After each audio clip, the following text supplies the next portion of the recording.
Freddie was on his way to a funeral. He never liked funerals, could hardly remember the last one he'd attended. He always found an excuse to avoid them, even for family.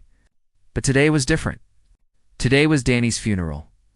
Danny had been his best friend for as long as Freddie could remember, since the moment he truly understood what a friend was. They stumbled through childhood side by side, inseparable, until college sent them down different paths. They drifted apart for a while, but eventually found their way back to each other.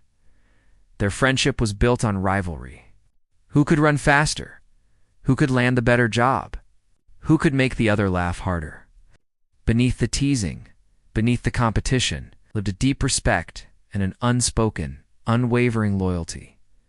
Then came the terrible fight. Something small, something stubborn, something neither would admit they were wrong about.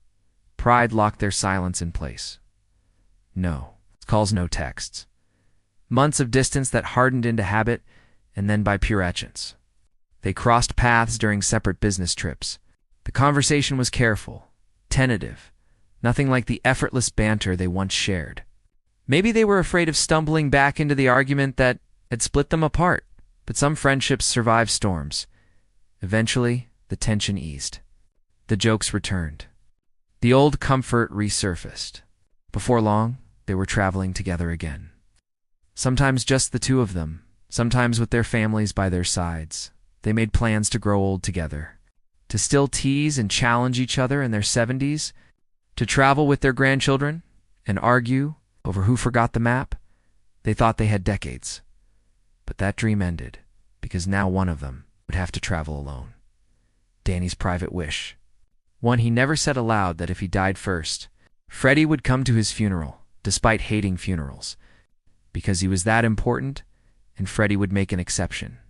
And he hoped Freddie's presence would mean they had truly healed, in proof that the fight never really mattered. But all of that is only in Danny's mind. In reality, it's Freddie's funeral. Danny wished, hoped, and with all his heart, that they would somehow patch things up. That the accidental reunion, the laughter, the years reclaimed, had actually happened.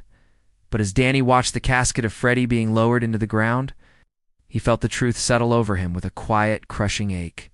Everything he imagined, everything he hoped for, everything he believed they would fix. He was so sorry that none of it happened, and now it never would.